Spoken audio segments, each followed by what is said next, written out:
Hawaii Sports Radio Network on 95.1 FM and AM 760 presents Wake Up in the Den with Ku'ule Agbayani.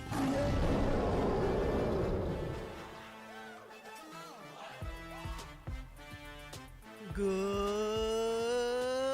morning, beautiful people. Let's wake up in the den on the Hawaii Sports Radio Network. I'm Ku'ule Agbayani, right across of Mr. Paul Brecht. Welcome to the show, live, obviously, on radio, 95.1 FM, AM 760, streaming audio on hawaiisportsradio.com, and, of course, as we do every Monday, streaming live right now on our YouTube channel. So, hello to a few of you that are already tuned in, and be sure to like and subscribe, and we definitely appreciate you guys. I'm going to get into a bunch of stuff today. Definitely talk a lot of football as the NFL playoff picture has pretty much shaped up. Today, though, will mean a lot for the Detroit Lions and potentially lead to a fight for the number one seed next week for Sunday Night Football, which we will give you all the details and what to know about that. There were some really significant Hawaii football transfer portal news slash someone taking their name out and also someone recommitting, I guess, to the University of Hawaii. I guess we can deem it that these days because everything's changing and we don't know what to say anymore. Also, some other players taking advantage of the new JUCO rule as well, and we have the college football playoff coming up tomorrow and a New Year's Day, so we will take an early look at that, but also look back at some of the bowl games that happened over the weekend, including my favorite, the Pop Tarts Bowl. The bowl game that has taken over college football essentially and has very much capitalized on the marketing strategies of everything, and you just can't look away from the Pop Tarts, and you can't stop sharing it with everybody that is in your life like I did. Every single thing is like, hey, look at this, hey, look at this meme, hey, ha ha ha. I'm just laughing at everything. So if you guys missed it, it's all over social media, but we'll share some of my favorite moments and highlights from the Pop Tarts Bowl, and also look at some of the other games that happened as well. We'll get into some high school soccer coming up a little later on too. And this is us turning the page, not just on the new year, but the new seasons now, as we know high school basketball and high school soccer has started. So Michael Escarrow was actually out covering soccer this past weekend. So we'll let you hear a little bit from what Mililani High School girls soccer new head coach Brendan Agbayani had to say following their big win against Campbell.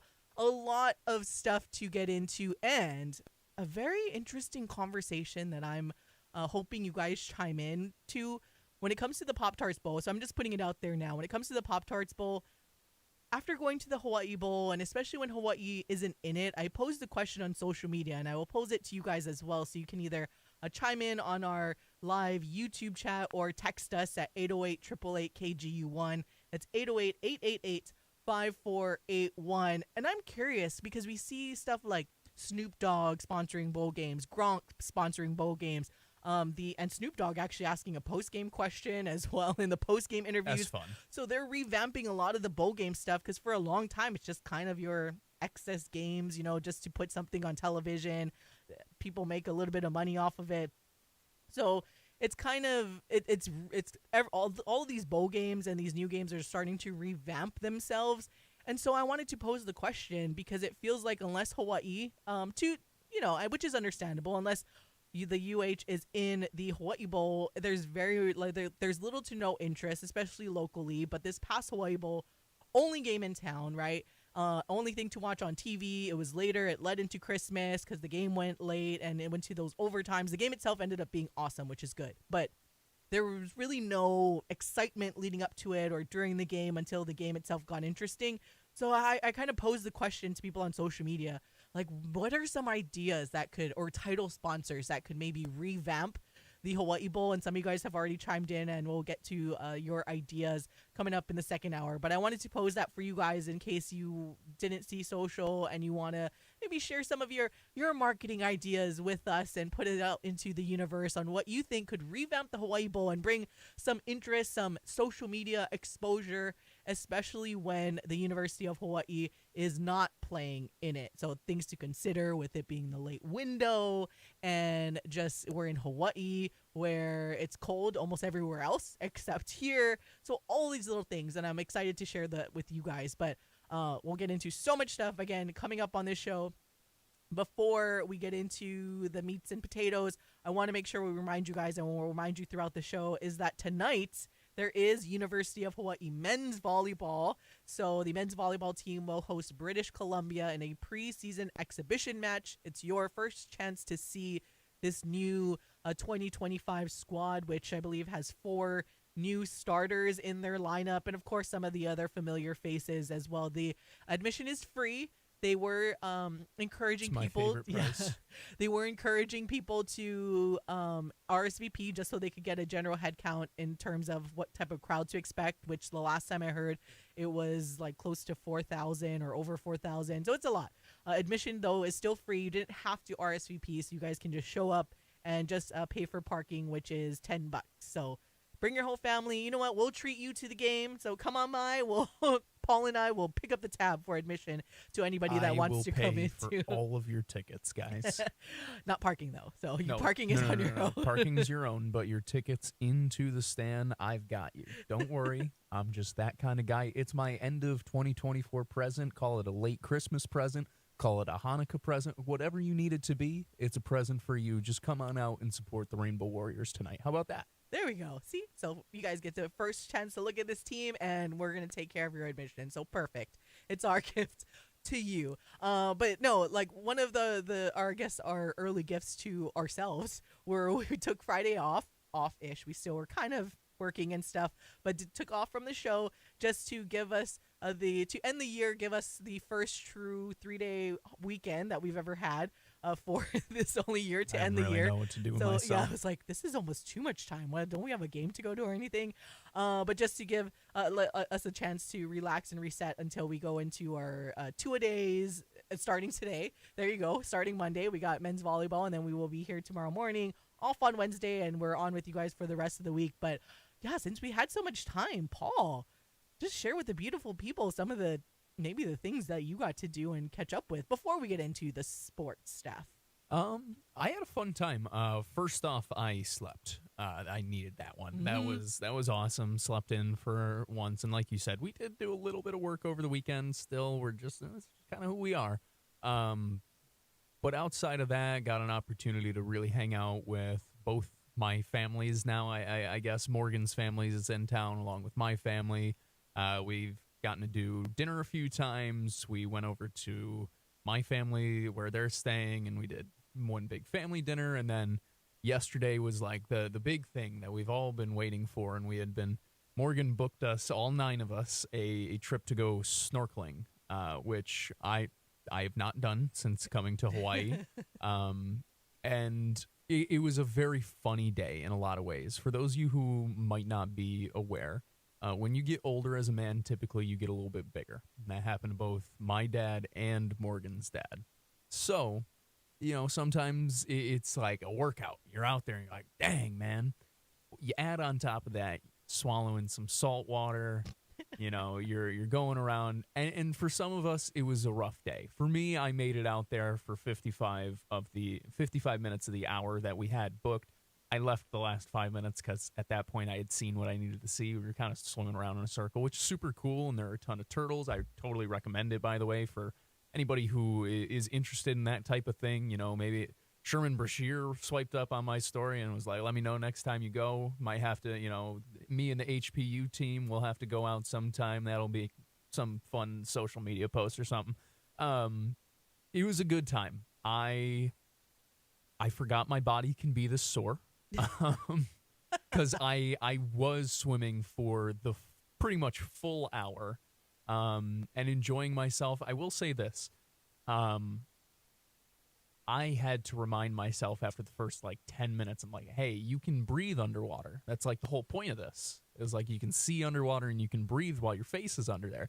Because I'd look under and I'd instinctively start to hold my breath, or I'd have to manually go into my brain and be like, hey, dummy, breathe. So I'm sitting there, I'm like,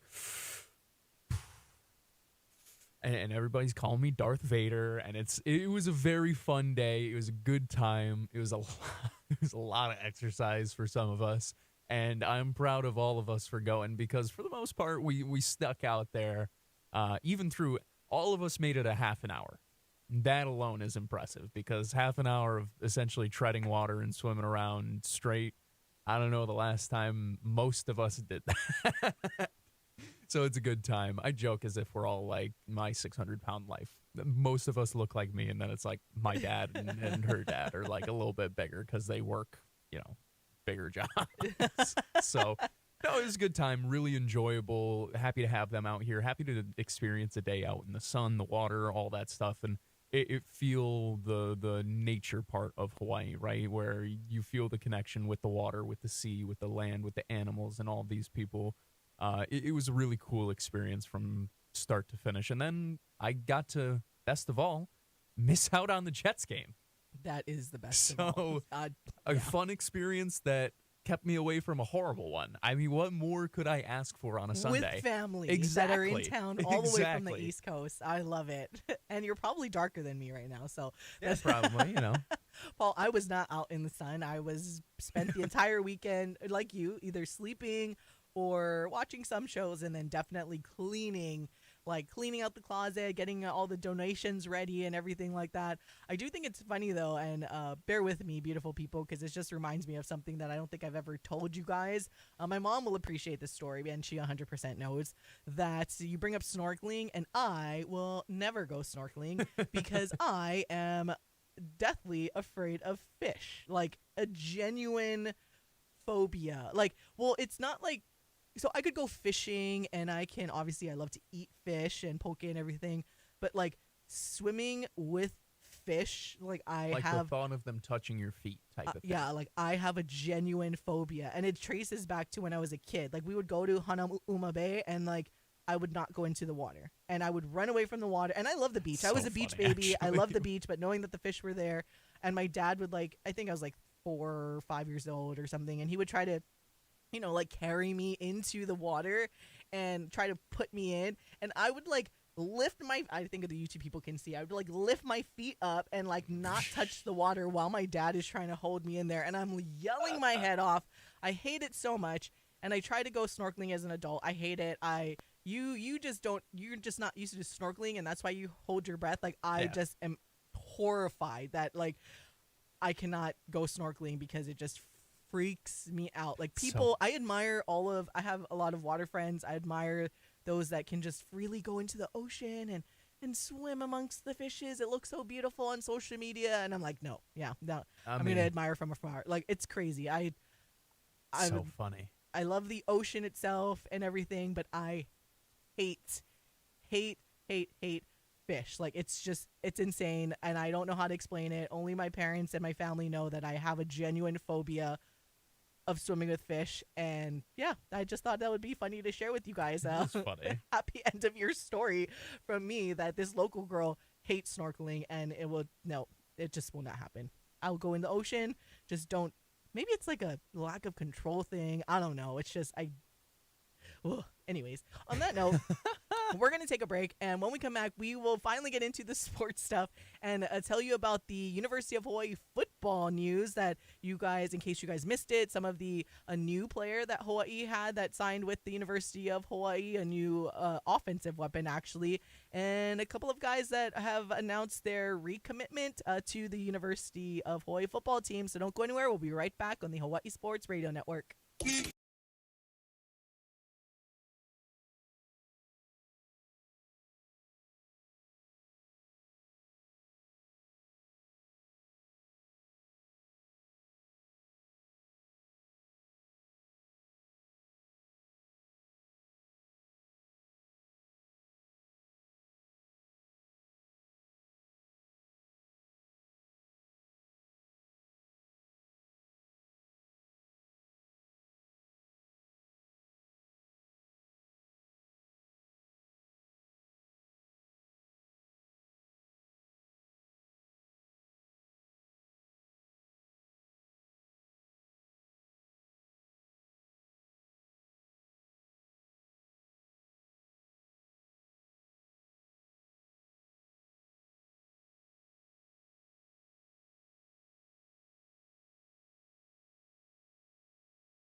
Wake Up in the Den with Ku'ulei Agbayani on the Hawai'i Sports Radio Network, 95.1 FM and AM 760.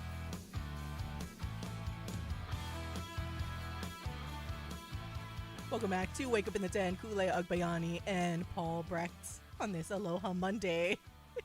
Before we move on to our sports, though, it's funny, we were talking about my fish phobia to close out that first segment, and my dad are commenting, or my mom or my dad, they share this, Darren Agbayani, saying, weird, but you love surfing. And I was like, yes, I did love surfing. In fact, like I said, it's just submerged underwater because... yeah, when I was surfing out at empty lots, like there would be a turtle there, and I nicknamed him Franklin, and like I love like the ocean and everything, and it's just the snorkeling part. It just terrifies me. And then we have a Felipe Hernandez commenting, "How do the fish feel?" I don't know. The fish are fine. They are unbothered. They will swim up to you. They don't want you to bug them. Like we're swatting them away, and they'll. Anyways, okay, moving on to the sports now for you guys. Some big University of Hawaii football news that came through the pipe with some recommitments, and I think let's start with the recommitment first, or we'll start with the taking the name out of the transfer portal. So Nick Senecal, which in a sense is a recommitment. Nick Senecal, or wide receiver who had entered but had since now rescinded his name from the transfer portal. So by all accounts, he is returning to the University of Hawaii, which is exciting for fans. I like that there's a different attitude. Is attitude the right word? I don't know what it is, but it felt more positive with Nick Senecal like taking his name out of the transfer portal than what we experienced last year or last season with Braden Shager, right? It seemed like everybody was very much supportive of Nick Senecal, woo! Like he took his name out of the transfer portal, so by all accounts coming back. Another big piece of the defensive side, Sibo Brown, announced his recommitment to the University of Hawaii. I don't think we saw any rumors or anything flying around that he was even planning or intending to enter the transfer portal.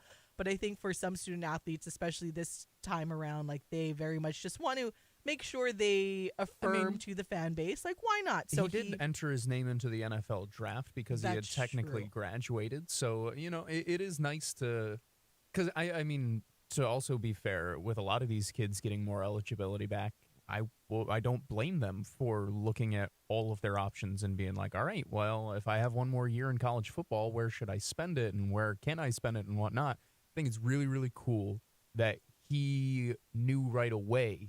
He's like, all right, I'm getting an extra year. I'm back, baby. I'm back in the islands. I'm back with my boys. I'm back with the guys. I'm back with the coaches. I want to run it back. I thought that was really, really, really cool. And I'm excited to get him back because he's a damn good football player. Yeah, just really good football player. And that's the crazy thing. I know we've talked about, and they still have work to do on the defensive line, but every other position, it seems pretty solid for the Rainbow Warriors. And like we keep mentioning, like Dennis Thurman has worked the magic with the defense this past season. So I've said it and I'll say it again that a lot of these players, if their aspirations are to go to the NFL and like, all right, the big payoff will be in the NFL. I know there's the rest of the house settlement that's supposed to happen and a lot of the shared revenue and everything. But yeah, getting the shared revenue is great, especially if you do, again, we're not taking into account that people will need or want to take care of their families now and everything. But for some of these players like Sibo Brown entering his name to the NFL draft, well, if you have an opportunity to play for a coach that coached in the NFL and will make you better, why not? Like if you're finally giving that opportunity. So Sibo Brown graduated from high school in 2020, played a couple of years at the JUCO level, and so taking advantage of that new rule that we were talking about. So he had like a little locked in emoji and a really cool, so shout out to all these kids, right? Like they have like really cool hype videos for themselves, man. So that was a good social media post that he had on there. So I was excited to see that, and you could tell fans were very much excited to see it as well. So Sibo Brown coming back on the defensive side, Nick Senecal coming back on the offensive side, and then also adding to the offense is a receiver, one from Kentucky. No word, not Dekel Crowdis. No word on where if he's taking his name out of the transfer portal or where his next stop could be. But Brandon White a receiver from Kentucky who clocked a 4.28 second 40-yard dash time, and that's according to the official University of Kentucky athletics website. So Brandon White, a speedster to add and a target for Micah Alihado. And even Micah, I just love how active as well Micah Alihado is with like retweeting a lot of this and really encouraging all of the receivers and everyone committed to the University of Hawaii. So Brandon White, so there you go. You're adding on the offensive side of the ball, getting back Nick Senecal, and then getting a speedster and Brandon White. Now, just like Dico Crowdis before he came here, and even Stephen McBride at Kansas. These are receivers that didn't get a ton of playing time, and so we always talk about, come to the land of opportunity, everybody. Like, this is where you come, especially if you're a receiver, whether you're, the big target, the speedster, the slot, the rendition of the run and shoot that Timmy Chang has been instilling and wanting to really put in place. Micah's going to fling around the football, and you're going to get your catches, and it's up to you what you do with the yards after catch. But for the most part, this is the system that if you're a receiver, this is where you want to be, and especially someone throwing around the football. Now, we don't know how Luke Weaver, it's still now very much could be a quarterback battle with Luke Weaver coming into town. But did that happen before the weekend or during the weekend? Because I'm like, maybe we didn't tell the beautiful people that. So Luke also happened on our day off. Because it was this huge, like, I'll call it a 36-hour span, because it technically went over 2 days. It was the 27th and the 28th, where you saw Luke Weaver announce his commitment, who, by the way, I will say this, I'm excited about that because it brings experience into the quarterback room. He's 6'3". Michael's talked about this before. He's a little bit more Braden Shager-esque when it comes to his build, his body type. He just was a JUCO All-American at, I believe it was Modesto College. A lot of people really, really excited about him and what he can be from the junior college levels going up to D1. I'm not saying that he's coming in to take Micah's job. But he is going to come in, and I do think this gives you a legitimate backup quarterback where, heaven forbid, if Micah goes down for any period of time, one game, the full season, or somewhere in between, this gives you a legitimate option, a guy who has played college football before, who is a little bit bigger, who's now stepping up a level, but also is coming in and is already pretty darn good at slinging the rock around the field. So it increases the ability of the quarterback room. It increases your depth in there. And I do think it'll push Micah to be better. Like, I don't think that the job is just locked and sealed. Like, 100%. Micah, can take the entire offseason off and have as many, poke bowls as he wants type of thing. But I do think that he'll come in, he'll push Micah, but I don't know if he'll beat out Micah. Because, I mean, we just saw how good Alihado can be when you give him a couple of weapons. And we didn't even talk about the guy, during this whole haul, the guy that we did talk about already in the Stanford receiver, in Jackson Harris, where he comes in, he's 6'3", he's a bigger target, and you're given a bunch of different options to these quarterbacks. So, super exciting.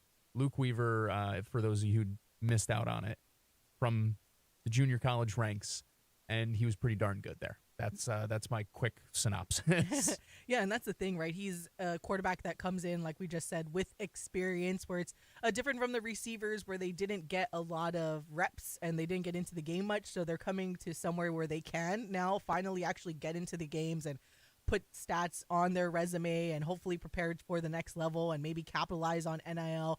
Who knows if they become a receiver, because if anybody remembers, I told Paul them the nickname back in the day when Colt Brennan was playing, I was like, man, if this receiving core ends up being like it is, and Micah, or who knows, like Luke Weaver, but they end up flinging around the football as much as they did, we're talking about reminiscing about the Brennan and the Dreadhead days. Like, if you guys remember with the receivers that were here and with Colt Brennan and how much fun they were to watch, like slinging the rock around, and just, it was exciting. And knowing that could potentially be finally coming back, and maybe on a consistent basis. I think it's important to say that, right? Because from what we've seen the last couple of years, we would see glimmers of it. We saw the Shager bomb and everything, but it was so inconsistent because sometimes you would have the days where Braden Shaker is playing Nevada and running for 4 touchdowns, right? Which is great. Winning is winning and scoring is scoring. But I know Hawaii fans, especially the ones that have been around for a while, they want to reminisce about like the run and shoot days. But this is never going to be the true run and shoot. I don't think it should, also because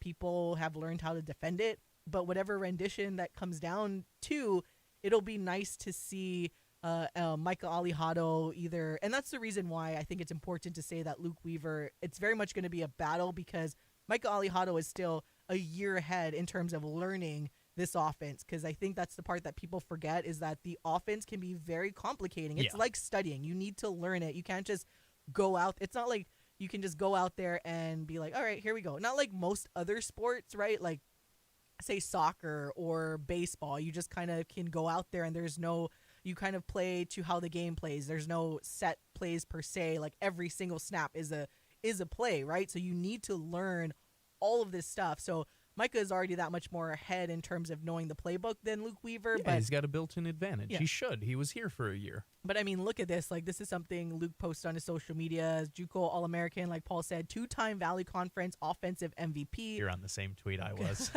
Career stats, over 5,800 career passing yards, over 1,000 career rushing yards, 56 total touchdowns. So he is someone that was very productive at that level. So going a step up now, coming into the FBS level, I think is something that fans can be excited about. Like we said, it's at least now you feel like there's a genuine backup / a true competition. And I don't want to forget about JJ Nielsen either. No way. But at least now it feels more like a complete quarterback room. And is it unfair to say maybe more than last season? I don't know. Or it's almost like you pick up where you left off. Like you have someone that can come in. I don't think it is wrong of you to feel that way. I'll say that because Micah has a lot of people excited, and he should. I am one of those people. Okay, you look at him, you see how he plays. Let's say just baseline, he is what Braden was this past year, which I think a lot of people are already expecting him to be more than that. And I don't think that's necessarily unfair because of the way that we saw him pick up the offense, the way we saw him execute the point guard role that he really played. I don't think it's insane. Sorry, I've now forgotten my point because I'm excited. Oh, yeah, because this is... I mean, this is giving you a guy who can step in. Think about how much last year I was like, I don't want Micah to have to come in and burn a red shirt. I don't want Micah to have to come in, and let's say he wasn't ready in the first half of the season. I didn't want him to have to do that. This gives you a legitimate backup quarterback who has gotten game action at the college level, who plays against some solid teams. He was the lone quarterback. That's why I brought up this tweet. He was the lone quarterback to make the JUCO All-American in the California League, whatever it is, California Community College Football Coaches Association. He was the lone quarterback to be selected as an All-American who plays in that. He is a legitimate guy who can come in and you can still win a football game with. And that, I think, is really important, that you have multiple guys in your quarterback room that can do that. We have that going into next year, and who knows? Maybe you bring in another guy. Maybe another, who knows what ends up happening, right? Maybe there's more still to come in that room. At the very least, now you feel really good about where you're going into next season. And that's kind of what your job is in the transfer portal. And that's the part that fans can get excited about. As we have our YouTube commenter, Felipe, saying that he's excited for the future of UH football. A great addition. Speaking of Luke Weaver, I hated that John Keave Sangapolutele left. I think he had a role here on the team 100%, and we still haven't found out or seen any inclination as to where he is going to end up, but we will definitely keep you guys posted on that. So really big weekend for the Rainbow Warrior football team with everything going on, and I know it's hard to not see and the house settlement, and they're already talking about revamping the college football playoff format, and it's not even over yet. It's just beginning. So there's so much going on. One round. And I think these victories for UH over the weekend is something that fans and how Paul said, I am one I of am those people. fans that were excited to see, again, Brandon White coming in, a speedster, 4.2840, and then Luke Weaver, a very solid quarterback to add to that quarterback room. And then you got Nick Stenico coming back from the wide receiver side, and then you got Sibo Brown essentially taking advantage of that JUCO rule and choosing to come back to the University of Hawaii to continue just that solid core of defense that we've had. Again, we still need to figure out what we're going to do on the line, on both offensive and defensive line, but it's nice to know some of the other pieces around there are feeling pretty solid, that Hawaii.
Wake up in the den with Ku'ulei Agbayani on the Hawaii Sports Radio Network, 95.1 FM and AM 760.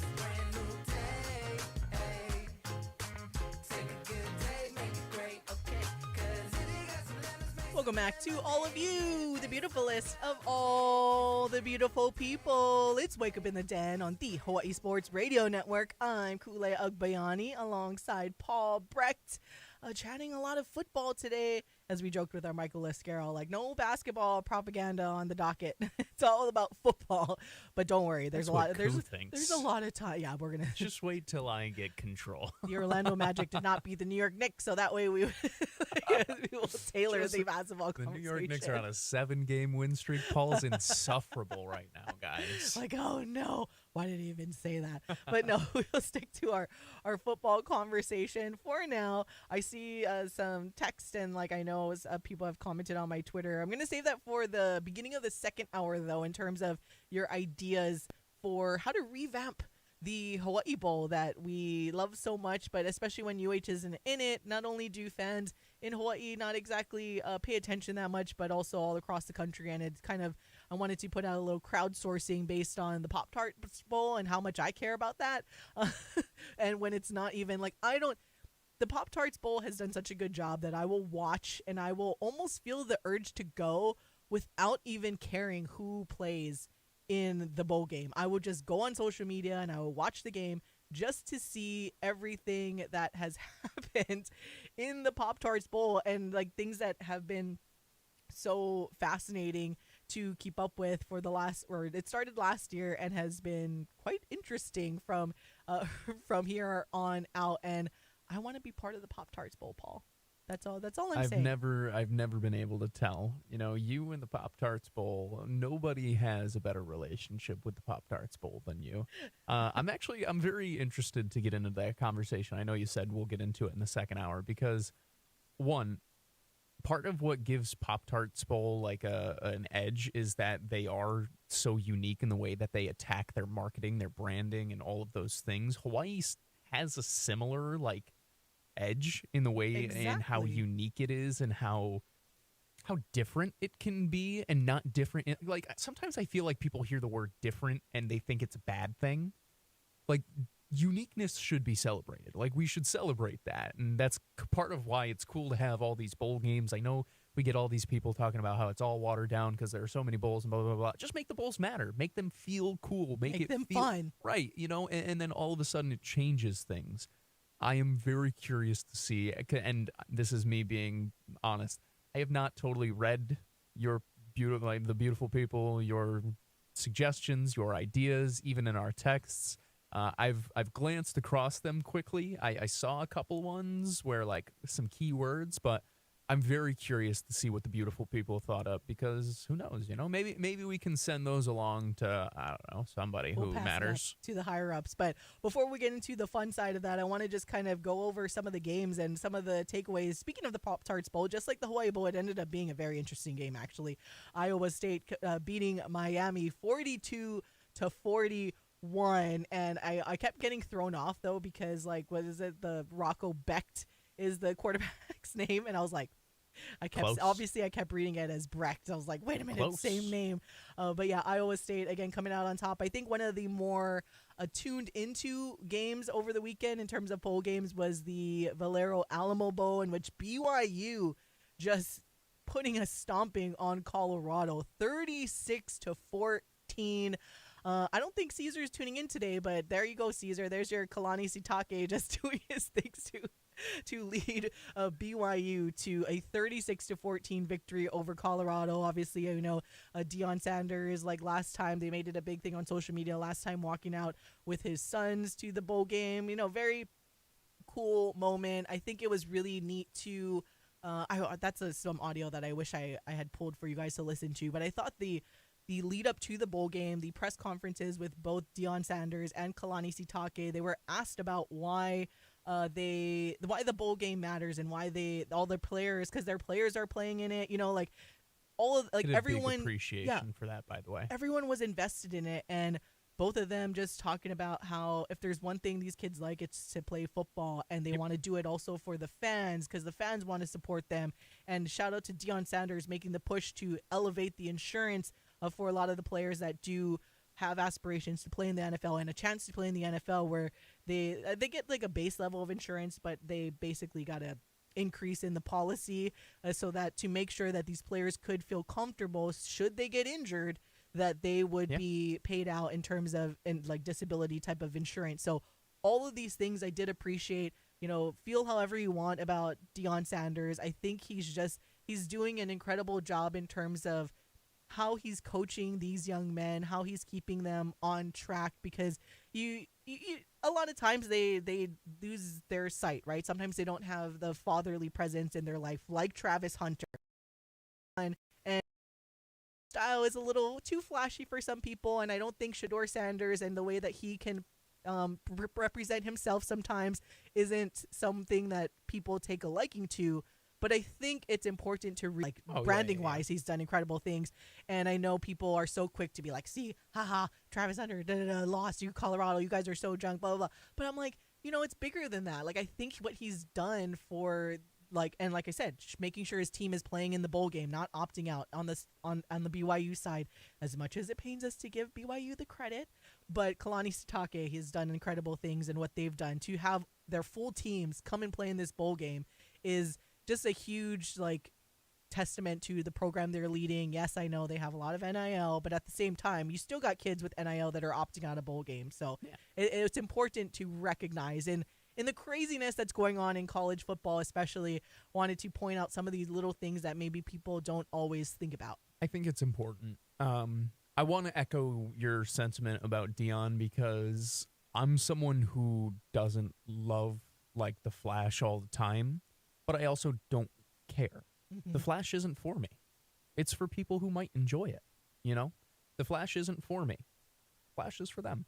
It's for the players, the ones who are going out there and competing week in and week out so that they feel as good as they can. It goes back to the conversations we have with Laura Beeman about, you look good, you feel good, you play good. And when you have that swagger, that confidence, it leads you to play better a lot of times. And I'm going to say this as well. I think Deion does an excellent job raising great men in that program for the most part, and every program will have their bad apples or whatever. I feel bad placing kids in a bucket like that. That's like a weird way to put it, but every group has some who don't necessarily live up to the standard that a coach is trying to set or whatnot.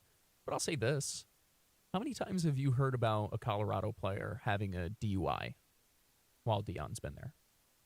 I can't think of a time. It's true. They're not like, was it Georgia? Georgia, which is every other week, you mean?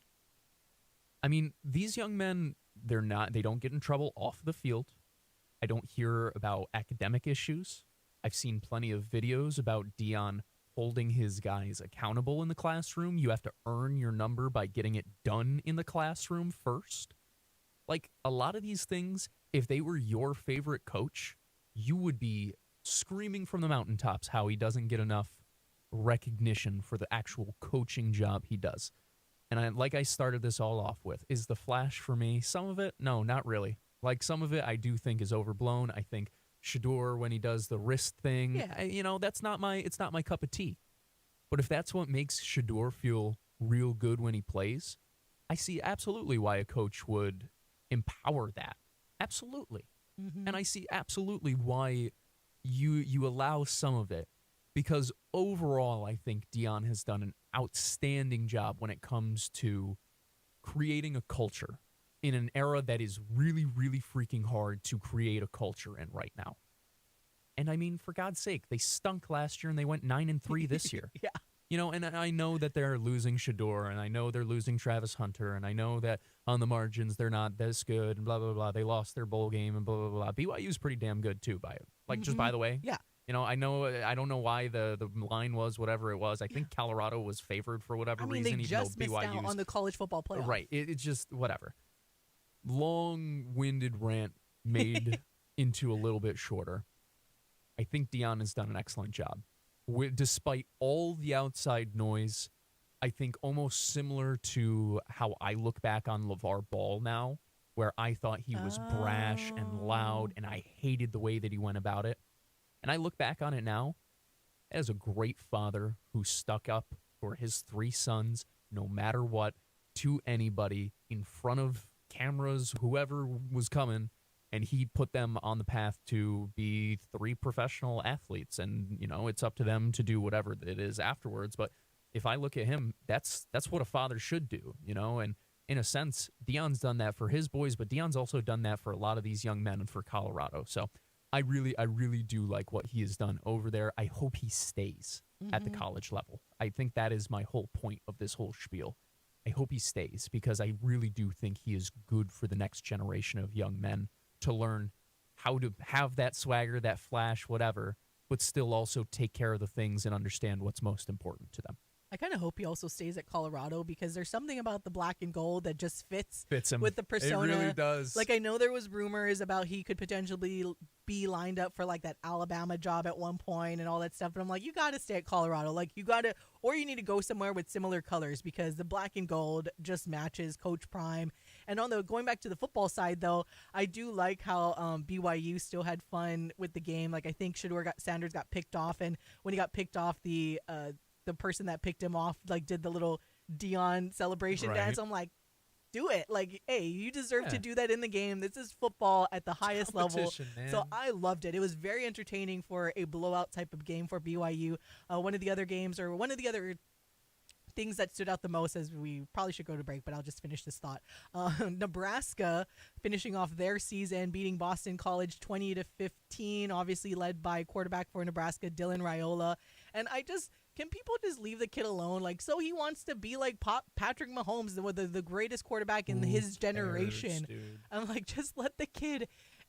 and it's like adults that have a problem with this poor kid, like this 18-year-old kid admiring. And I mean, come on now, how many of us didn't try to be like Kobe? I mean, till this day, I'm sure people still shoot from the trash can. Kobe, you know what I mean? Like everyone wanted to be like LeBron James and Michael Jordan. I could go on a whole rant about this, so we should go to break because I'll it's just do my unbelievable. rants. So just Dylan Raiola, keep doing you. I know, like, obviously he totally listens to this show, but if you see Avid this, listener. just keep doing you. Patrick Mahomes isn't exactly like, he's not someone that I wouldn't want my kid to emulate. Like, he seems to be a good husband, a good father, a good football player. Obviously, he carries himself well in the media. Like, go and want to be Patrick Mahomes there, and hopefully that's how his career sets up. But yeah, it's like, man, just let the kid be the kid, and he wants to be like I said, the greatest quarterback in his generation, right? Like, this is the guy that he grew up seeing that wins all these games. He's just a kid with like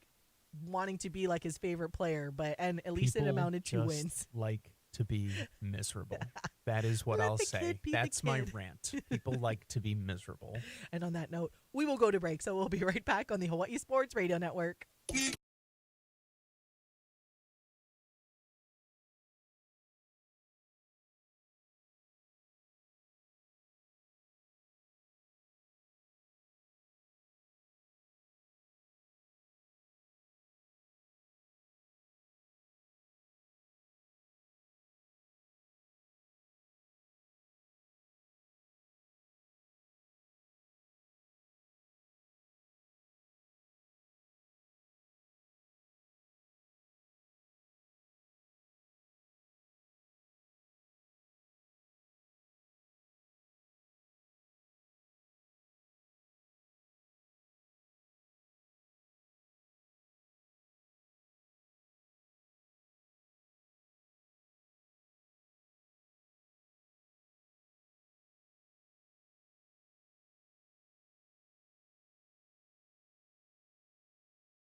Wake up in the den with Ku'ulei Agbayani on the Hawaii Sports Radio Network, 95.1 FM and AM 760.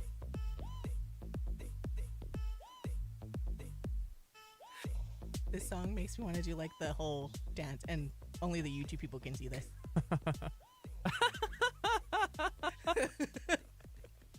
I mean, it is called Fashionista. It but is. It's just like you just want to do like the special for sure. Yeah. You're welcome, beautiful people. I'm glad we have some folks tuned in on the YouTube. And mahalo to you if you're tuned in on radio, on the streaming and whatnot. If you're not joining us on YouTube, you can always catch this on demand afterwards up on our YouTube channel, along with plenty of other that was really fun stuff. definitely my best rendition that I could do with trying to be pretty close good. to the mic, but pretty good. I don't know.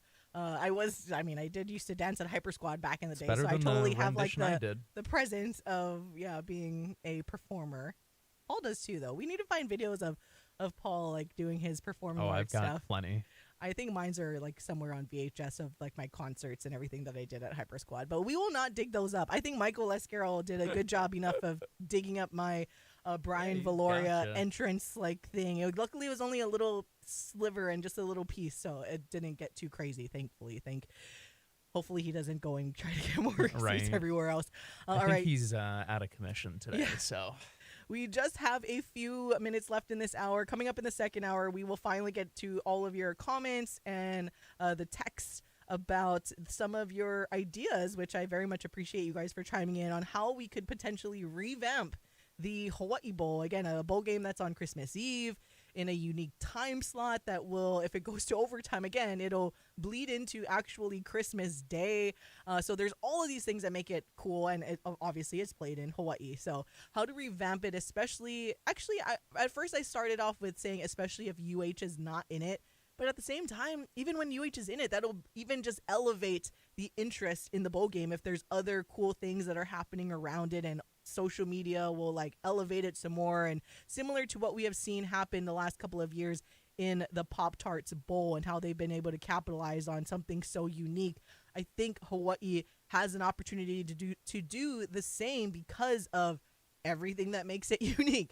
So you guys still want to chime in, text us at 808-888-KGU1. That's 808-888-5481. Or you guys can chime in on the live stream on YouTube, or text us, follow us on social media, all that cool stuff. But just a couple of minutes here, and I wanted to get into a brief NFL discussion just because we saw a lot of the good games go on over the weekend. We'll get you the full playoff picture coming up in hour number 2. But just real quick, because there is, after we've seen the last couple of weeks, the NFL MVP race really becoming interesting, because both Josh Allen and Lamar Jackson, I know I've seen some people try to make the case for also Joe Burrow, how everyone's been playing down the stretch. I did put out a Twitter poll, and it seems like 68% to ask who you guys would vote for. 68% say Josh Allen, 15% say Lamar Jackson, and 15% say other.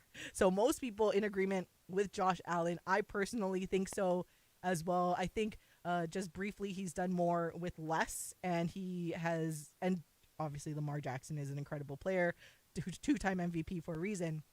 But Josh Allen, and you guys know, I've been a harsh critic of the Buffalo Bills for the last few years, ever since they lost to Kansas City in overtime a couple of years ago in the playoffs.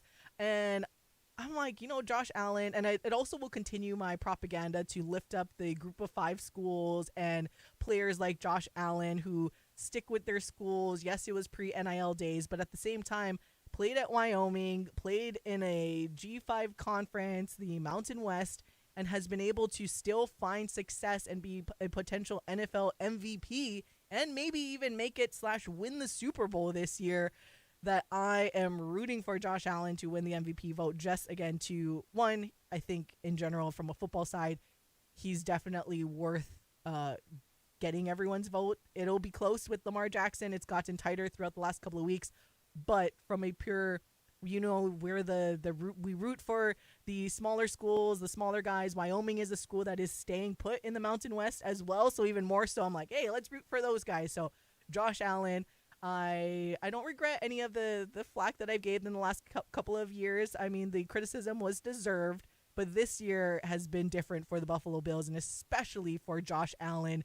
And the memes are funny too, where they're like, this guy is just the guy you like to hate because he has everything, including his beautiful actress fiance now. So it's like, he's just got everything, the good looks, the everything that's going for him. But you know what? He came from the Mountain West. So let's go, Josh Allen.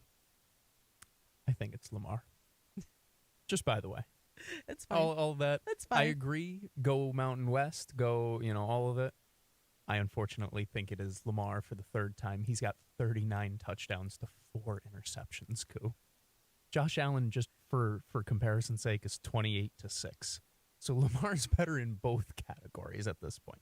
It's going to be one of the more fun NFL MVP races in a while, in a year that at the start of it, God, we were begging for anybody to step up and enter it. And now we've got 2 really, really qualified candidates. And that's not even counting what Saquon has done as well on the ground and all that. So, like I said, Joe Burrow down the stretch. Oh, that's another thing. If he gets them into the playoffs, then all of a sudden you really do have to have a whole nother conversation. I do think it's going to be really, really close. Josh Allen would be very deserving. I just think Lamar probably has now done enough to take it once again. Ooh, we'll see what happens. You don't think they'll have the voter fatigue? Yeah.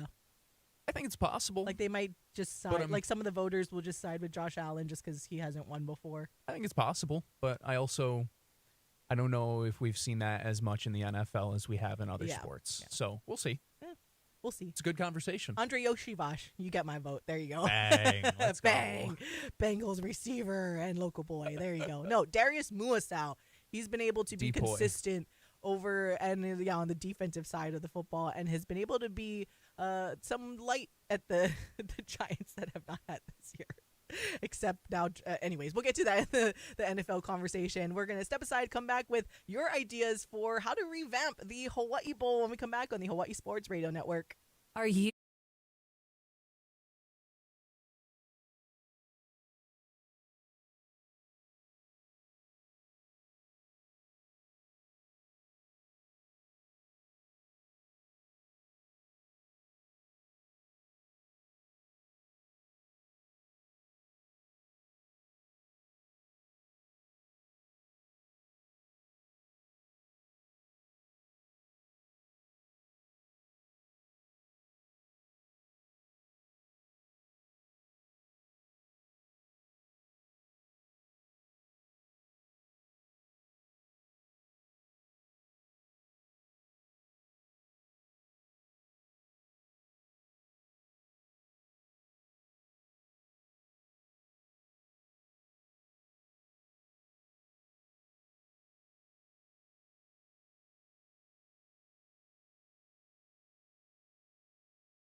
Back to more Wake Up in the Den with Ku'ule Agbayani on the Hawai'i Sports Radio Network, 95.1 FM and AM 760.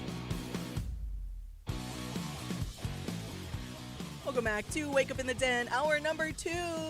I'm Kule Agbayani alongside Paul Brecht on the Hawai'i Sports Radio Network, 95.1 FM, AM 760, and hawaiisportsradio.com, and streaming on our YouTube channel like we are every Monday. We might do a special one tomorrow, though, since it is the final show of the year. So we'll let you guys know if we'll do that on our YouTube channel, and want you guys to get in on the conversation and chime in and have some fun with us to close out 2024 and look ahead to the new year. I can't believe this year has just flown by, maybe because we just started doing a lot of stuff. I mean, this was one of the cool things we started doing, is streaming live on our YouTube channel. So again, we appreciate all of you guys that have tuned in and chime in on the chat and everything. And speaking of, I think Caesar has been on vacation. Caesar did not chime in last week or today. And when we bring up Satan, it's on.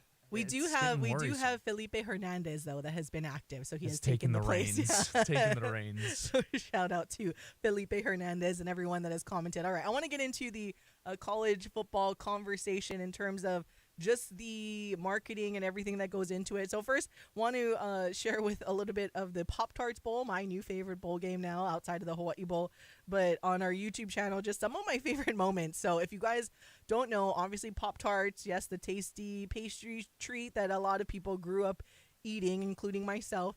They so here's some of my favorite moments on our YouTube is the resurrection of Strawberry, who was dedicated as tribute last year for the first annual Pop Tarts Bowl, and he, by all accounts, looked like he has been eaten, which he was, but he resurrected from the top of the scoreboard, and they made this whole dramatic thing, and Strawberry is back. So they have a Strawberry that is there with like one eyeball, essentially, that you guys can see. Another part was the intro of the new Pop Tarts that came in. One of my favorites that I will turn into a GIF and share like every so often was when they ripped off the silver wrapping of each of the Pop Tarts. It was so funny. I love it so much. So ripped off the silver wrapping that you guys can see, and then the other one was when the frosted cinnamon roll was tribute this year and had to get toasted to be eaten by the player. So that's him holding the sign that says "Follow your dreams" and being lowered into the giant toaster to be warmed up essentially. And then he popped out there with one eye open and having a salute from the other Pop-Tarts. Pop-Tart that is sad to see him go. So those are some of my favorite moments. Another fallen soldier. It was hilarious, and I can't stop watching all of the memes and all of the videos and all of just the creative comments that people have said, like the one where he rips off the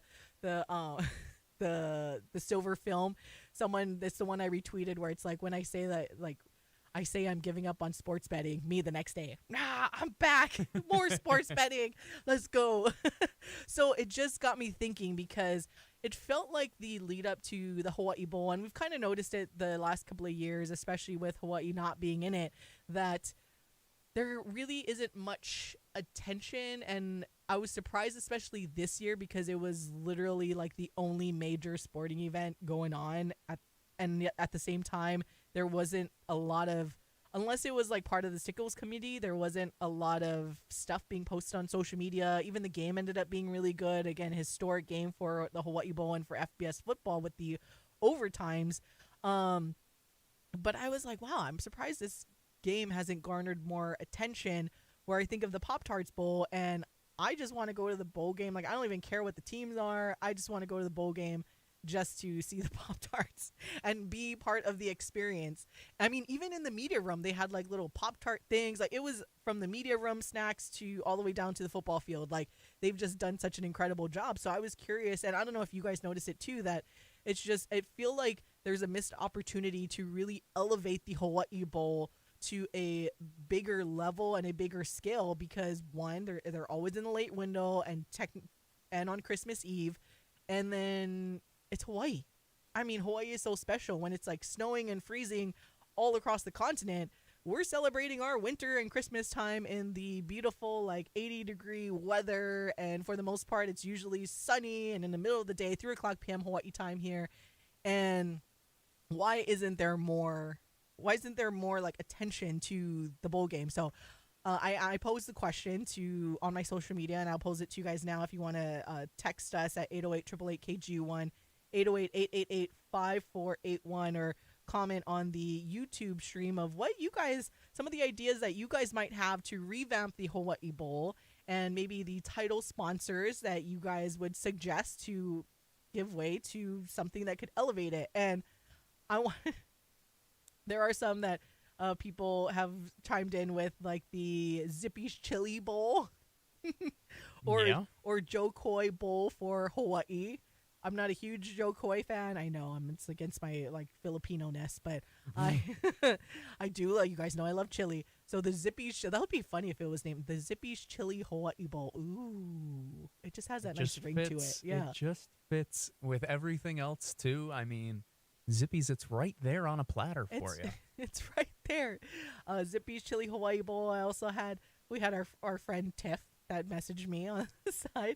It was funny because I was like, he's like, veggie chili or whole bean or Portuguese bean soup. Portuguese bean soup Hawaii Bowl. I love that. Yeah. Let's see. It's like, where is it? Oh, this is multiple people had commented this, including Tiff, that what about like a spam bowl? So that was something that people It just makes too much sense not to. Or spam musubi bowl. Various spam musubi mascots. This is kind of similar to similar to Pop Tarts Bowl. Various Spam Musubi mascots. Winning team eats the largest Spam Musubi. I would love a giant Spam Musubi that would just like be brought out on a platter. That would be pretty awesome. It would be pretty funny. Although the only thing is, unless it's Hawaii in it and Hawaii winning, you don't know if the team will actually try to eat it. Because Spam can go either way. Even rice, like if you're not used to it, even the nori, I don't know, that could set yourself up for people not wanting to eat the Spam Musubi. This is one that was on our Twitter too, because saying it's like Snoop and Gronk, The Rock sponsoring the Hawaii Bowl. That would be pretty. That would be something because, like, yeah, it would make sense. Snoop and Gronk, and they're usually doing the rounds on TV. And then, like I said, Snoop Dogg kind of went down to the field to do, I don't know if it was post-game or halftime, but he asked like the first question on the field, which I thought was really cool. Well, plus The Rock does have the background with football in general. I mean, he had his college career, tried to play professional, and yada yada. Like I don't know, that would make a lot of sense too, because he knows about football as well in some way, shapes, and form. I don't know how much he's retained over the years, but that would be a pretty good one. I like that. Yeah, and listen, by the way, listen to how many different unique things are being suggested over and over again, and this is people just kind of offhandedly passing by your tweet. I would love to see what like a group of people could come up with if you gave them like 24 hours, be like, all right, give me the best stuff that you got. Yeah. Because these are pretty good, and I don't think people spent very long. Like, these are just kind of gut reactions. They're just going with it. And that's why I'm like, I like the Rock one, because I think he could do his whole intro. He could lead out the team, especially if it's like whoever the designated home team is, which is usually the Mountain West team, and hopefully it'll be Hawaii more often than not moving forward. But like the Rock would like lead out the home team, because if you're playing in it, right, like that would be special. Like the Rock would lead out your home team out of the tunnel. Like that would be super cool. So I'm pretty fond of this idea. Felipe Hernandez is also fond of it. He brought it up before you mentioned it and said the Dwayne "The Rock" Johnson Hawaii Bowl, and then thus AKA Papatui Hawaii Bowl. Yeah. And you know what? There you go. There you go. Avid listener of the show, The Rock, Dwayne "The Rock" Johnson. So there you go. We have our listeners that have given you really good ideas, Mr. Johnson, that you can sponsor the Hawaii Bowl and revamp the excitement that's around it. So that's a good one, and especially with the spam stuff. Someone else said, oh, not my idea. Oh, yeah, the spam idea thrown around on Twitter.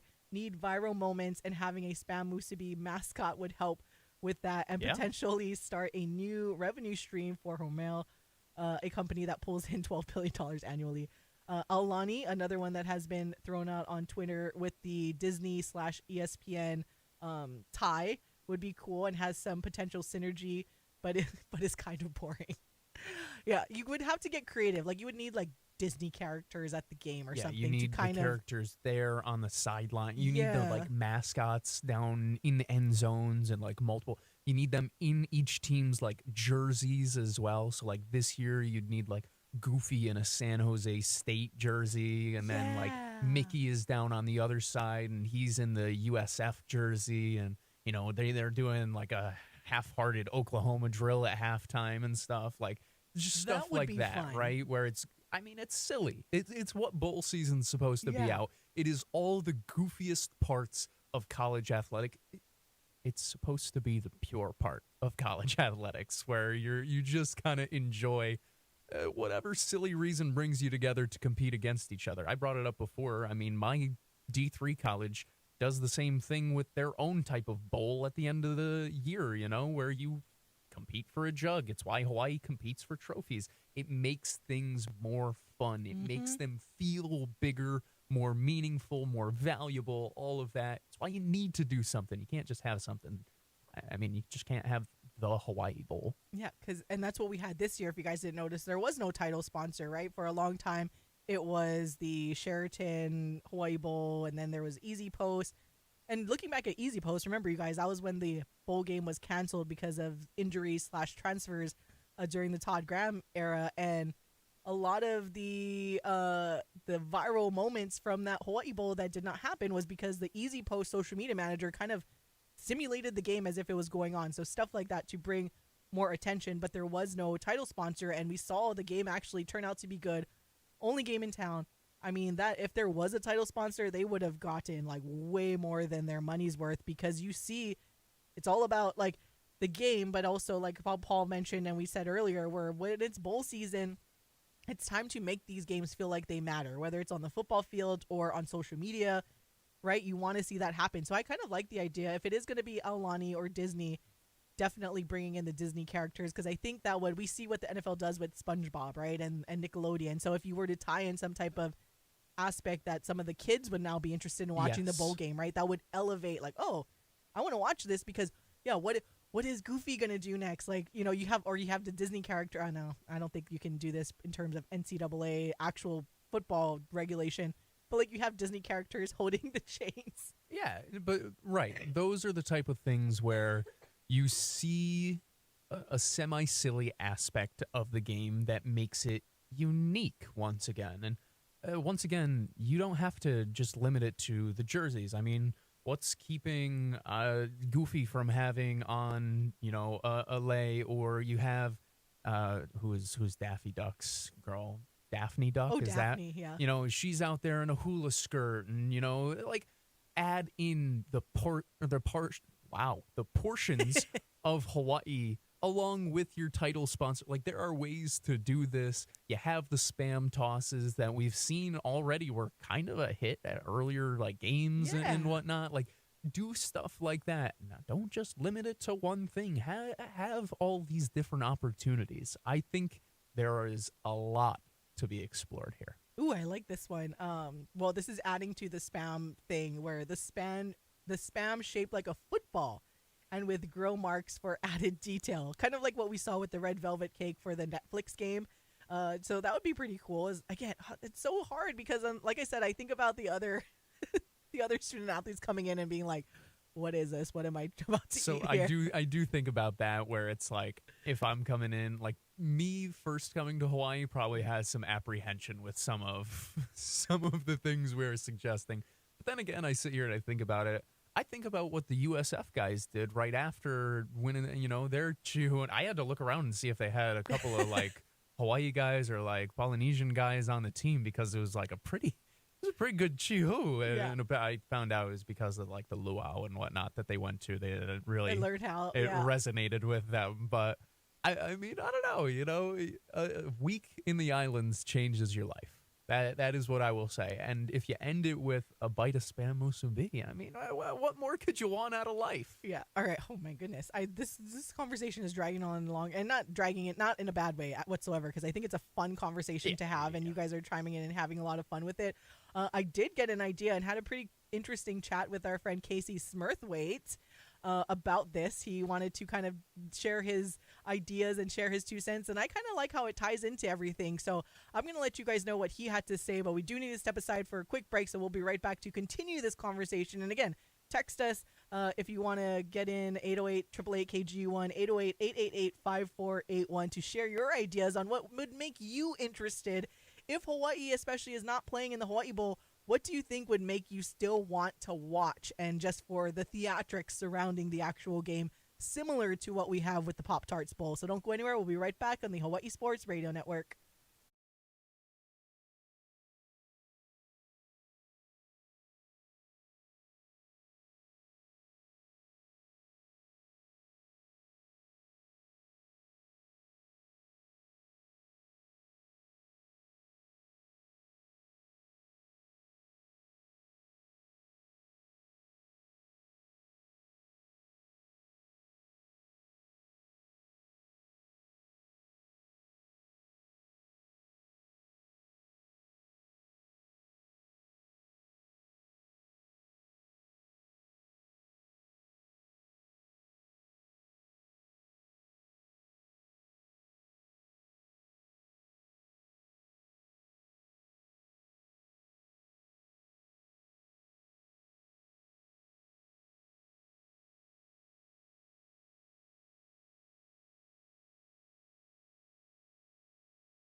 Wake Up in the Den with Ku'ulei Agbayani on the Hawai'i Sports Radio Network, 95.1 FM and AM 760.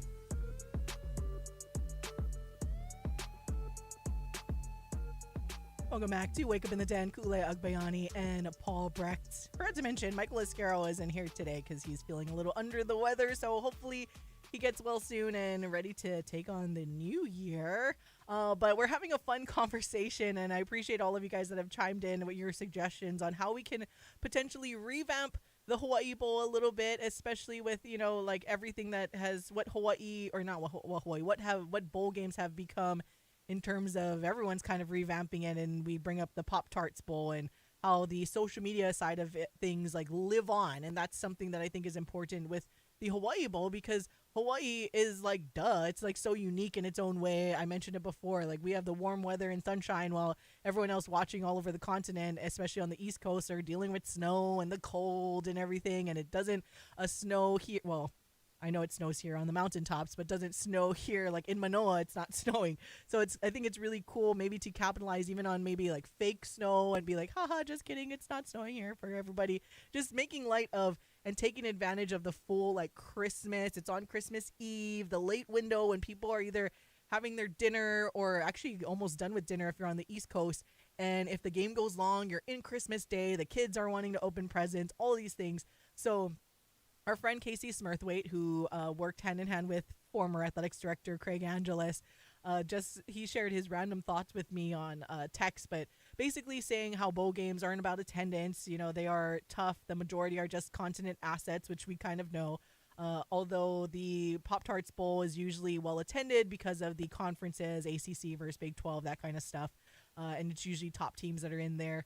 And he said, I can guarantee not all execs were on board with the hard lean into what they are doing now with the Pop Tarts Bowl. I know the marketing director went viral, and people are like just applauding her that if she is part of the brains behind the operation, or maybe the one that stepped aside and said like gave into it, right? Because you are going to have that pushback. Casey also said, testing new concepts, position the bowl as an NCAA experimentation hub by piloting innovations like enhanced sideline communication, overtime format tweaks, all of that stuff. So that's kind of what bowl games are for. But his idea was to embrace the Christmas Eve theme, lean into the holiday spirit with elements like a North Pole sideline reporter, a tracking Santa. So it's NORAD is widely popular. Make the game a family affair with Santa updates throughout the game, festive fan cams, or moments like Santa's last gift delivered on field. Now that would be cool. Those are fun. Yeah, reverse of the Polar Express. Could you imagine the sideline chain gang dressed up as elves? Again, I think that would take some convincing, but that would be so funny. The Santa Cam, or most gifts wrapped during a college football game world record. So you bring all your gifts to wrap or something like that. There's a lot of opportunity. He said, obviously, we know the late window and the only game in town. Yes. There's the betting side, and I get that. And as someone that does love sports betting, you guys know, and we talk about the chase game all the time, I think there's a way that you can have fun with the Hawaii Bowl without emphasizing the chase game portion of it, just because, again, it's Christmas Eve. We're in Hawaii. It won't always be the only thing on, but if it is, there's so much that other things you can capitalize on. And I just kind of mentioned, he's like, I need elves being the chain gang. I need Krampus. I need Santa. I need Santa Claus, all there battling it out. Can you imagine that being Why the not? halftime show? Is you have Santa battling Krampus and like the elves trying to be the referees and everything like that. So just leaning into all of that stuff. So I just wanted to kind of share. I kind of like the tie-in for all of these ideas. You got a little Christmas theme. Paul and I were talking about like off air. You have The Rock dressed up as one of the Disney characters. So The Rock will lead out the designated home team of the Hawaii Bowl outside of the tunnel. He'll do like the whole intro like he does as Dwayne The Rock Johnson, as he does so well. And then like halftime, or he'll come back on, but dressed as one of the Disney characters, not Maui, obviously. That'll be a giveaway. And he'll come out, and then like at halftime or third quarter, he'll like rip off the Disney like head and be like, "Oh, it's The Rock," and everybody will go crazy, and that'll be your viral moment. And then the last Christmas gift will be the presentation of the football-shaped spam musubi to the winner. Boom. There you go. There it is. Thank you, everybody. We have totally used this time wisely to come out with ways that we can all collectively revamp the Hawai'i Bowl. We got it all figured out. We have made the Hawai'i Bowl now the Pop Tart Bowl. Now we just except need better. We just need someone to pay for it. Caesar?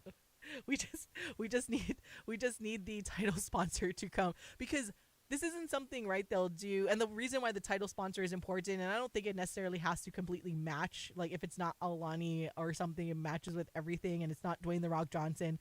But say if you didn't get The Rock or Aulani and couldn't utilize the Disney thing, you would still need the title sponsor to essentially say, hey, we need to lean into Christmas theme. So if you have like $1 million and you want to put your name on a bowl game and be the Hawai'i Bowl and revamp the Hawai'i Bowl and save Christmas Eve, there you go. Let us know. We are available. We can put you in for hire. contact with the correct people. So yeah, you're welcome, everybody. But yeah, that was a little fun exercise. So shout out to everyone who chimed in on social media and on our text and on our YouTube with all of your ideas. And I think we did a good job at thinking of different ways that we could revamp the Hawai'i Bowl and make it, we will be better than the Pop Tarts Bowl, everybody. That's for sure. The Spam Musubi Bowl. Yeah, duh.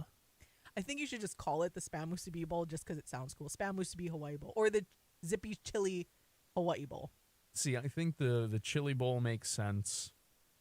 I don't know if I'm there with the Spam Musubi Bowl. I don't know. I get it, but I don't know. Spam throws people off. I might just go Musubi Bowl, and then like everybody knows it's spam. Yeah. Plus, spam like at some places aren't like a delicacy like they are here. It's more like luncheon meat, right? Like how people look at it. I'm gonna be honest. Across the I continent. didn't really eat spam until I came here. It's not necessarily something that I go out of my way to eat. In your defense, and just like how this local girl is afraid of fish and doesn't like to snorkel, this local girl weird, also dude. doesn't eat anything with spam unless it is in a spam musubi. Like I don't like spam separate, like spam and eggs. Like if the spam isn't with the rice and the nori, You don't want it? I will not eat spam. It's interesting. yeah. I mean, I get it. It's more like a texture thing for me. I don't know. It's like it's a texture. It looks weird. I get in my own head. Like I enjoy it as a musubi. But like you said, if it's not on the rice with the all packed together, It all has to be together. I'm not I don't know what it really is. there for it. And even then, it's like I'll eat like 2/3 of it, and then I'm like, I'm not gonna. Oh, finish I will this. devour like if you took all the calories out for me, I would devour like 5 spam musubis in a sitting, like if I could, but I can't because that would Interesting not be question. that would not be the best for health wise. But you wouldn't get me to eat like spam rice eggs like separated as breakfast. But you give me like spam musubis in front of me, I will eat it until I'm full because it's just, I don't know, when all the flavors come together is when it's delicious. But separate, maybe it's because it's too salty. I don't know. Anyways, I digress. I sit It just here. kind of went off on a whole little tangent. It's funny because now I'm sitting here. I'm thinking. I'm like, what if we asked the beautiful people? I'm like, if you could pick one meal, one food, whatever, like whatever. It's like you said. Oh, if spam didn't have calories, like if you could pick one food, I wonder what that would be for the beautiful people. Because like I sit here, I'm a pizza guy. Like I would devour. This should be pizza. our New Year's. Here, this can be saved for the show tomorrow, and I put it on Twitter, and you guys can already text it if you want, because this will be kind of fun. As a everyone always wants to do like the New Year's resolutions about getting to the gym. Yeah. So this will be funny. If you could go into the new year and you could eat any food that it could be instantly healthy, Yep. or the calories wouldn't count, what would it be? So we'll save our answers for tomorrow, and I wasn't giving it today. let you guys chime in for sure. All right. We're going to step aside. When we come back, we will get back to the actual sports stuff and give you the updated NFL playoff picture with only today's game left to go for Week 17 until the season closes out this coming weekend, and get you the schedules in case you haven't seen it, because usually the last week they don't have the exact time slots and the schedules, everything worked out yet, but that has obviously since been released. So we will talk about the NFL next on the Hawai'i Sports Radio Network.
Wake Up in the Den with Ku'ulei Agbayani on the Hawai'i Sports Radio Network, 95.1 FM and AM 760. Welcome back to all of you, the beautifulest of all the beautiful people. It's Wake Up in the Den alongside Paul Brecht. I'm Ku'ulei Agbayani. Our Michael Liscaro is feeling a little under the weather today, so he is not joining us for our YouTube Mondays that we usually have, but maybe he'll be good enough to join us tomorrow for our I'm making the executive decision. We will do a YouTube show tomorrow too to close out the year. Mainly because this is something cool that we started this year, and we're hoping to not only continue it, but maybe elevate it in some way. We are going to get a new home in a couple of months, so hopefully we don't have to take a break from our YouTube shows, but we will see what happens in the new year. So we appreciate all of you guys that tune in this and every weekday morning on the regular radio or at hawaiisportsradio.com or on demand wherever you get your podcasts, and also watch us on YouTube, either live or on demand, and that is why you are the beautifulest of all the beautiful people. All right, we will get to I was going to say beautiful, but for us here in studio, it's not so beautiful, NFL. But in the other world, it's okay, I guess, but it is interesting, especially, and I've made this, sorry, I'm chuckling because I'm just like watching every other team in the same division as the Bears battle it out for like the playoff positioning, top seeds, and you have the Chicago Bears like losing to the Seattle Seahawks 6-3 to kick off this NFL week, and it's just like, my goodness, like it's a sad excuse. But at the same time, can we not, like, I don't like how everyone's just piling on Caleb Williams and his post-game comments, and I wasn't here. I'm like, he's a rookie. Like, what do you expect? And to me, we clearly saw what he was able to do at USC with nothing, and Lincoln Riley hasn't been able to turn around USC even with Caleb Williams gone. So Caleb Williams is a talented quarterback. I know Jaden Daniels, the number 2 pick, is doing just fine, but at the same time, if the Chicago Bears had Dan Quinn and Cliff Kingsbury, like, maybe we could be looking at a different Chicago Bears also. So lay off my Bears, everybody, and Caleb Williams. We'll see what happens down the stretch but it's just, I'm just like, coaching matters in the NFL. It matters in sports in general, but you have the best players in the world. Coaching, schemes, game planning, like, it is on another level. That's essentially what can win you the Super Bowl, is being out-coached by the guy on the other side. That's what makes Andy Reid and the Chiefs so good, is because Andy Reid doesn't mismanage the clock, for one thing, like we've seen even this past weekend, even in that Falcons Commanders game. Like, my goodness, can we talk about like clock management, please? So you never see the Chiefs or Andy Reid do that, and that's yes, they have the talent, but coaching and just styles and how they go into games well prepared, that's a big deal. So that's my rant over, because I understand that Caleb Williams had the high hopes as the number 1 overall draft pick. But if you're someone that is not familiar with the Bears organization and how horrendous it has been, the quarterback is almost the last person you blame, because they have just, it's been disgusting as a Bears fan to watch, especially when you see the Green Bay Packers continue to be competitive now, even with the departure of Aaron Rodgers, who essentially is just doing awful things over there to the New York Jets. So give me Caleb Williams' post-game comments compared to an NFL veteran that is Aaron Rodgers in the New York Jets standpoint. And then you have the Vikings. Again, they said goodbye to their quarterback, and Sam Darnold is having his resurgence of a career with the Vikings. And the Detroit Lions, I mean, Dan Campbell and everything, Ben Johnson, what they've been able to do with the Lions, especially after player after player keeps going down, they still find ways to win. And I'm just like, this is kind of what I mean, and where I stand on, where when it comes to especially the NFL, the organization and the coaching and everything that goes into it can lead to wins. And it's like, the players are one thing, obviously, and then you just need to have the right organization and the structure and the coaching and everything like that. So, I mean, I'm going to say here like this. Has Caleb Williams set the world on fire this year? No.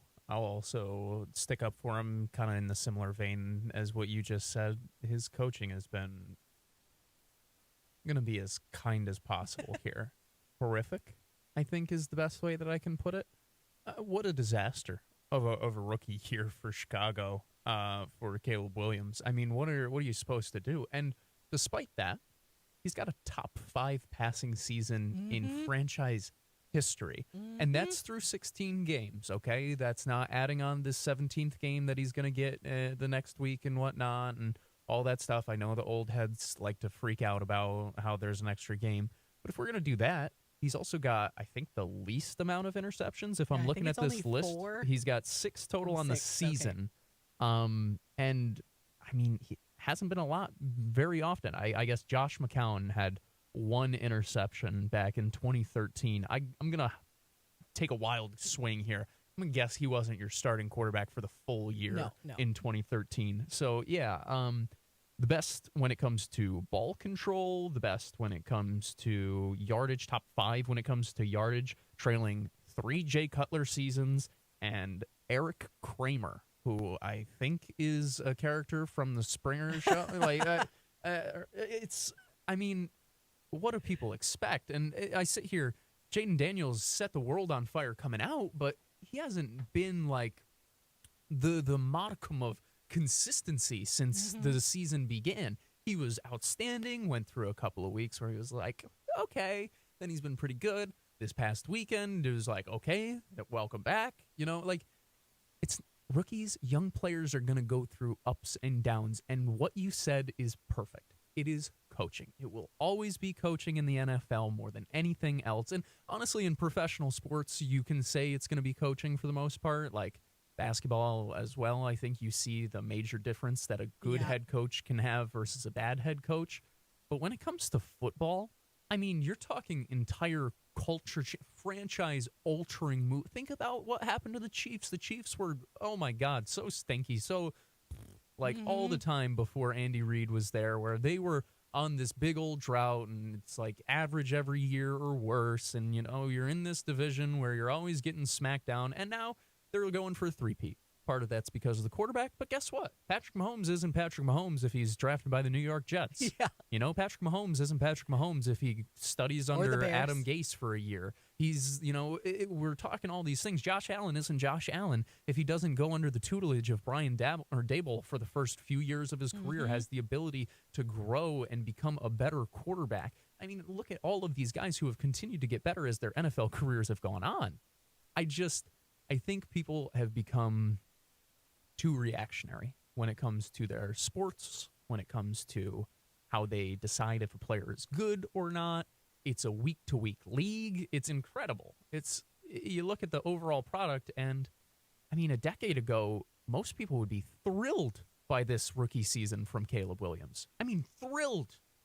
And now you get people being like, he's a bust. A bust! Oh, his post-game comments, Rich, weren't even that bad. Like, what a stupid thing. I hate post-game comment stuff like that. Like, I think the funny thing, though, like, if there's any fan base that could be unhappy about a win, it would be the New York Giants. So the Giants beating the Colts 45-33. Obviously, if they had lost, would be that much closer to locking in the number 1 overall pick in the draft. But they won.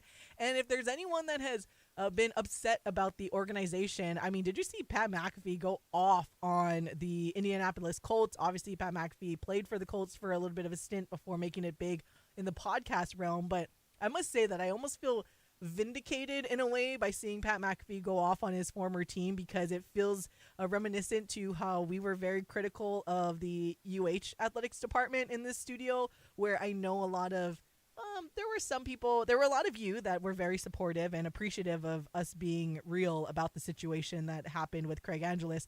But there were some people that are very much like, oh, why you gotta like bring all this negative attention to the University of Hawaii, blah, blah, blah, blah, blah. And I understand where that comes from. I understand. And you guys know more than anything. Like, if anything, we're probably the most positive everywhere else about everything that UH has to endure. Like, we don't want to say bad things about UH, but when it's something that we feel passionate about that is not going right, then we're going to speak up. And so it kind of made me think about that with Pat McAfee going in hard on the Colts and just saying how, like, this from an organizational standpoint, it's like you have your franchise quarterback quitting on his team like in the third or after the third quarter because he was tired, all of this stuff. And then I'm like, see, I feel vindicated now because it comes from a place of caring. Like, that's where it's kind of like a parent, right? It's like the tough love. It's like, I care so much about the University of Hawaii and the success, that the potential to be great, even without having a stadium and all of this stuff and the lack of funding and everything. Like, we still have the ability and the coaching, the coaches, and just the culture that's instilled there naturally to be great and to be a program that people get excited about. All the programs, right? Not just like you have your pockets of different programs here, but everything.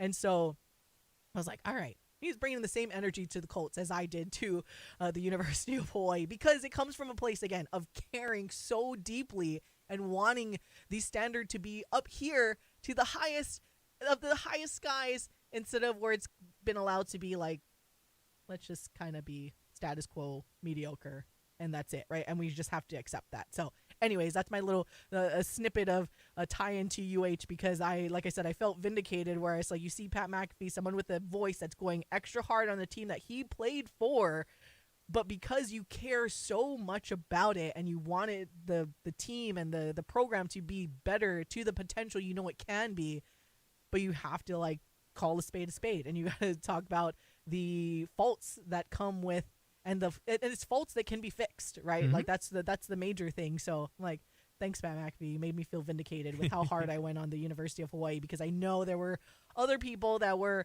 like you beautiful people. Obviously, a lot of you guys were very supportive, but there were a good handful that are just like, why do you have to go like speak so negatively? But I didn't see it as negative at the time. I still don't see it as negative, and we'll start to talk about it again coming up in the new year and bring up other things. But it's more of expecting more out of what we spend our time and our effort into covering, because that's what the people deserve. The people, the fans, the taxpayers, everyone deserves more, and that's why we're going to call it out when it needs to be called out. Yeah, I mean, the Colts in general are an organization who's kind of skated by being like pretty mediocre for the past, I don't even know. Well, I don't want to put a timeline on it. I guess since Andrew Luck retired, it's just kind of been skating at the like, nah, we'll figure it out eventually.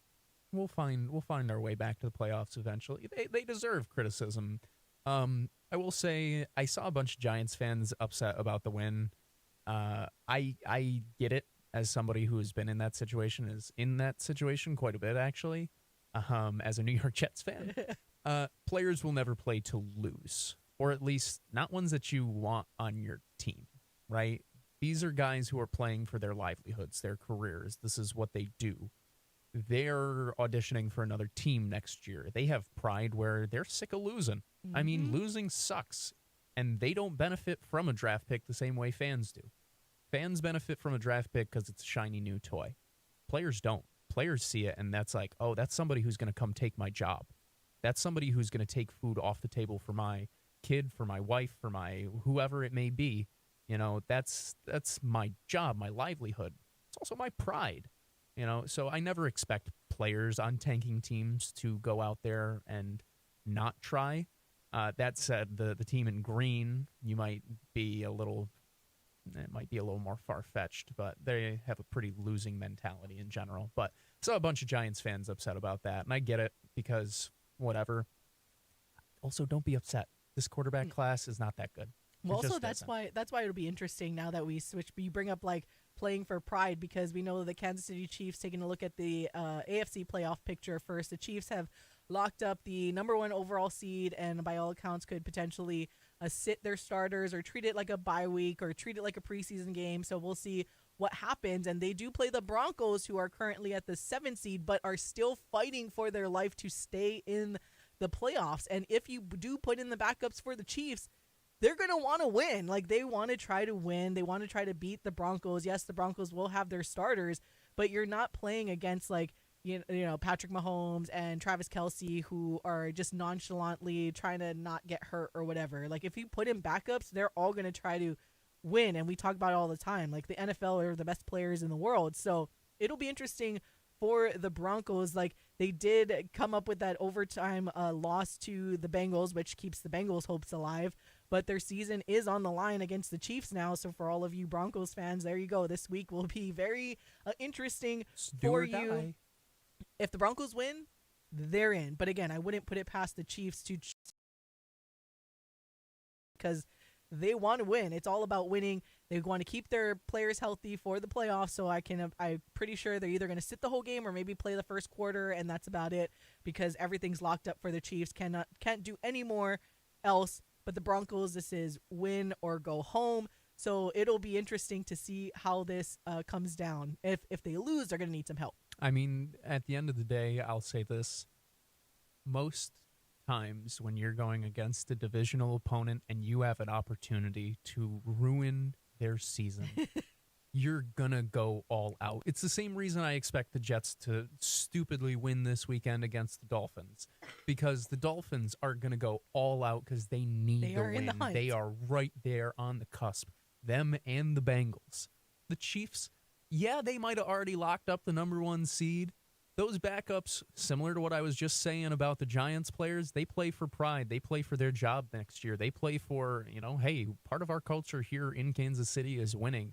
And part of it is owning the Broncos. Part of it is owning our division. And part of it is making sure that they continue to stay miserable. And I'm sure that's what a lot of Chiefs fans are hoping for as well, Go 16-1, go into the postseason flying high, and then really just puncture the playoff hopes of your own divisional rival.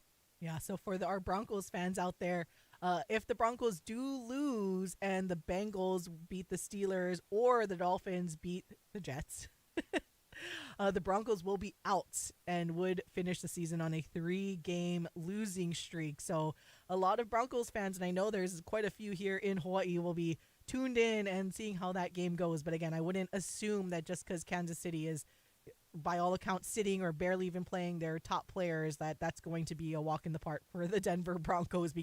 And I think Andy Reid would owe it to his players to coach them in the way to win, all of the backups. And like I said, it'll be like that last preseason game where, how Paul has said it, they're kind of playing for their jobs and potential future jobs, whether it be with the Chiefs or at other teams. Now, the Bills have locked up the number 2 seed, so they will also we'll see what happens against their regular season finale against the Patriots. The Ravens will wrap up the number 3 seed with a win against the Browns or a Steelers loss to the Bengals. If they take care of business, then they'll have a collision course with the Bills in the divisional round, which should be interesting. The Texans have lost 2 in a row and are coming off of the low point with that loss where they only scored 2 points against the Ravens. So we'll see what happens with them, but the hopes are still alive as they are going to make the playoffs. So now it just comes to the seeding, but it'll be interesting to see what happens. Same thing with the Chargers who play at the Raiders. So all of these other teams are locked in. It's just that last bit of hope for the Denver Broncos fans / the fans of the Cincinnati Bengals and the Miami Dolphins. So by how it is right now, you got the Chiefs at the top, as we mentioned, the Bills at 2, Ravens, Texans, Steelers, Chargers, and Broncos. Now looking at the NFC side real quick, no one has clinched the number 1 overall seed, or in some cases, the division title, NFC North. It's just so sad. Like, the Bears on the outside looking in, but the Vikings, as it is right now, we do have the Detroit Lions and the Niners that play tonight, but as it is right now, you got the Vikings at the 1, the Eagles at 2, the Rams 3, Bucks 4, Lions 5, Commanders 6, and the Packers at 7. But that can all flip-flop considering what happens tonight and then what will happen in the Vikings-Lions, showdown, which we will bring up right here on our YouTube, the NFL schedule for Week 18. And as it so fittingly is, so your Saturday games will be the Browns and Ravens and the Bengals versus the Steelers. So that'll be an exciting one to watch. And then there's your Sunday slate of teams, and then your Sunday night football will be the Vikings and the Lions. Woo! It's almost coming to an end. Thank God. Again, Paul Sorry, and I did I say that out loud? On the outside looking in, but we'll see what happens tonight. It could totally be a wash should somehow the 49ers shock everybody, including myself, and beat the Lions, but we'll see. Taking a look at the futures odds, it has flip-flopped again with odds via BetMGM. The Chiefs are now the favorite once again, or have the shortest odds to win the Super Bowl at plus 375. The Lions are at 4-1, followed by the Bills at plus 550. Then you got the Ravens and Eagles at 7-1. The Vikings at 9-1, and then the Packers at 16-1, which sounds like a little Kyle Galdera sprinkle on the Packers to win it all in the Super Bowl. Michael Escaro's Rams are 25-1, and then there's a big drop off at 40-1 with the Chargers, Bucks, and Commanders. And again, Paul and I outside looking in. Can we have more porridge, please? I love the playoffs. I hope my team can participate in one someday. Someday. All right, but that's for you. We'll probably talk about more NFL tomorrow, of course, and definitely get into the college football playoff discussion tomorrow. We will be streaming live on YouTube again, but we're going to take a break and close things out when we come back on the Hawaii Sports Radio Network.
Wake up in the den with Ku'ulei Agbayani on the Hawaii Sports Radio Network, 95.1 FM and AM 760.